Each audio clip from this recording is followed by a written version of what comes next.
hidup. Dengan demikian berarti tidak ada pesangon. Berarti RUU Cipta Kerja menghapus pesangon. Itu jelas di situ dikatakan. Bahkan penghargaan masa kerja dalam undang-undang sebelumnya nomor 13 diturunkan nilainya, dan penggantian hak buruh dihapus. Balik ke kesepakatan pasti pengusaha menolak. Jelas pesangon hilang. Yang ketiga adalah penggunaan outsourcing yang masif. Yang sebelumnya outsourcing hanya 5 jenis pekerjaan, sekarang diperbolehkan. Sekarang semua jenis pekerjaan dan tidak ada batas waktu. Seumur hidup anak kita, para ibu yang susah-susah menyekolahkan anaknya, yang berjibaku pontang-panting mencari rezeki tambahan untuk menyekolahkan anaknya, negara membuka ruang. Para agen, saya quote and quote, bukan berarti seperti itu, tapi quote and quote tanda petik, menjual buruh kepada pengusaha-pengusaha yang serakah itu. Karena sekarang bisa melalui agen bebas seumur hidup dan tidak jelas masa depannya. Yang keempat adalah alasannya karyawan kontrak sekarang bebas. Dulu karyawan kontrak harus ada persyaratan. Boleh menggunakan karyawan kontrak kalau paling lama 3 tahun pekerjaan itu.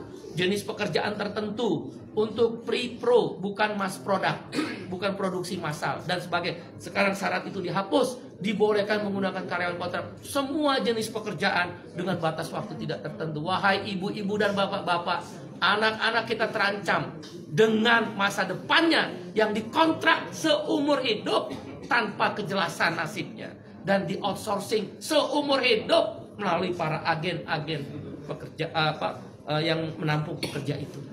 Berbahaya buat negara ini, terlalu liberal, tidak ada perlindungan negara kepada rakyatnya.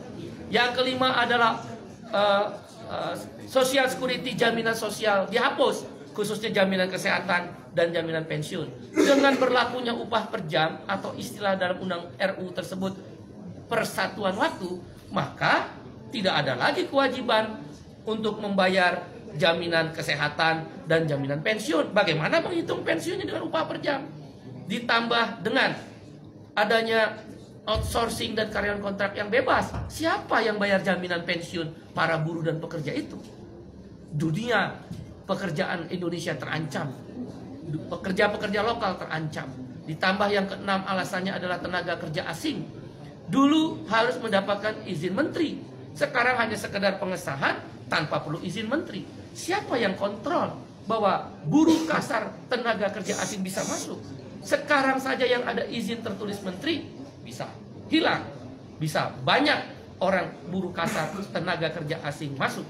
Sudahlah outsourcing, sudahlah kontrak bebas, sudahlah upah murah, sudahlah masa depan tidak ada, buruh-buruh asing bisa bekerja di startup dan lembaga pendidikan sekarang bebas untuk memakai jasa tenaga kerja asing.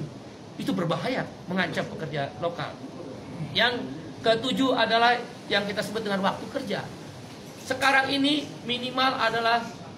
maksimal adalah 7 jam sehari dalam 6 hari kerja, Senin sampai Sabtu, atau 8 jam sehari dalam 5 hari kerja, Senin sampai Jumat. Dalam RUU Cipta Kerja dihapus semuanya.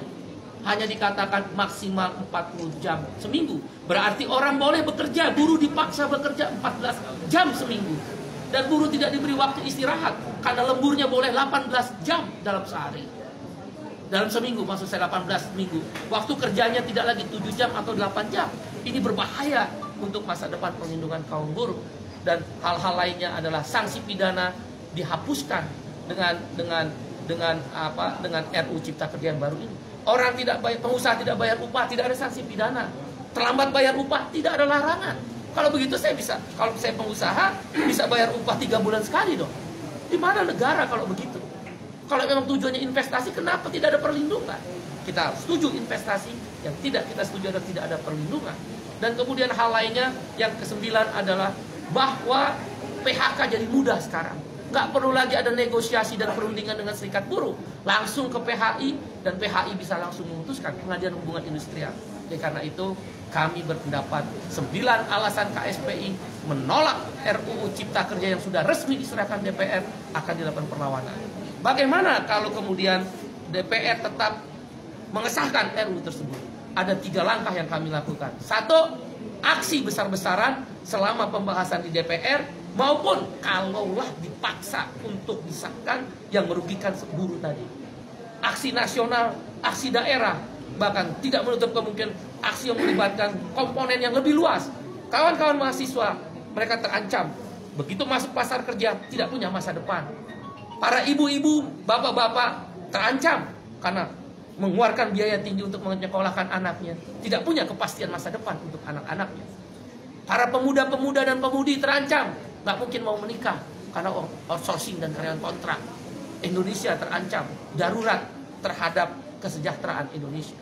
Dan karena itu aksi besar-besaran melibatkan semua masyarakat yang lebih luas dan masif akan dilakukan. Di DPR, di pemerintah, di daerah, bahkan boleh jadi secara nasional akan dilibatkan aksi yang lebih besar-besaran. Menghentikan produksi kalau memang